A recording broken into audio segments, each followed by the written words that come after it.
Hi guys, samahan niyo ako on my second day in Bohol. Maaga pala akong nagising dito guys kasi marami kaming pupuntahan for this day. Yan pala yung view sa labas sa pinagstehan ko sa Bellevue Resort. At nasa around 6 AM ito guys kaya na-witness ko yung sunrise, sobrang ganda. Isa din sa dahilan kung bakit maaga akong gumising guys kasi may free breakfast buffet dito sa stay namin. Ang name pala ng restaurant na to guys is Lamian Modern Filipino Cuisine. At isa ito sa restaurant na nasa loob ng Bellevue Resort. And FYI, breakfast buffet is available around 6 to 10 AM.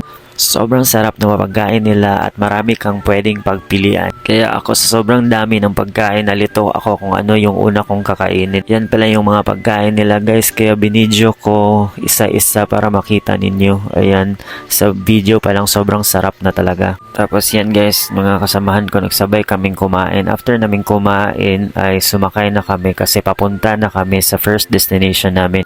Ang first destination pala namin ay sa Balikasag Island. So para makapunta kami sa Balikasag Island ay kailangan namin sumakay ng pump boat. Kaya ayan, lumusong kami dyan sa tubig para makasakay sa pump boat.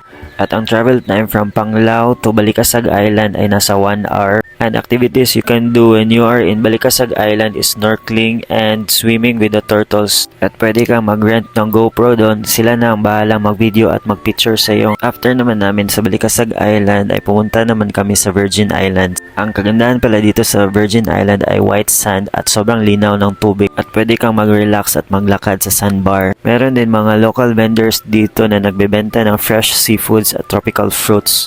At dahil hapon na kami nakarating sa Virgin Islands ay nag-picture-picture at nag-video na lang kami. Ang next destination naman namin ay sa Bohol Farm. Bohol Bee Farm daw yung name nito dati. Baka na-change yung name kasi wala nang bee sa farm na to. Pero nung pumunta kami wala talaga akong bee na nakita. So baka yun yung dahilan kaya naging Bohol Farm siya instead of Bohol Bee Farm. So, ang ginawa lang namin dito sa Bohol Farm ay naglibot-libot. Yun yung mga makikita mo dito at meron silang restaurant dito at kumain kami.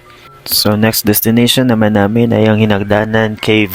Para makapasok ay sundan mo lang yung hagdanan pababa.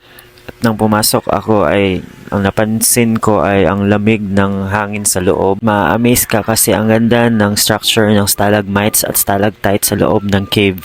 At pwede ka palang maligo dito. Pero dahil mahapon na kami nakapunta dito, di na kami naligo. Nag-sightseeing lang kami. After nyan ay next destination naman namin ay sa Panglao Watchtower, which is the tallest watchtower built during the Spanish colonial period. At dahil napagod kami buong araw ay dito kami punta sa Pisces Bar and Restaurant. Nag-video okay kami.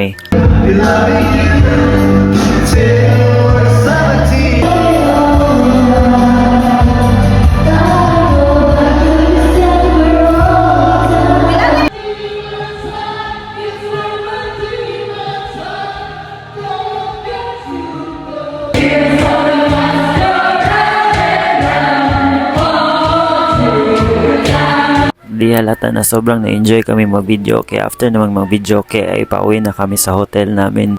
Mukhang napahaba na ang kwento ko guys. Sa next video na naman yung iba kaya thank you for watching. Hope nag-enjoy kayo. Like and follow for more.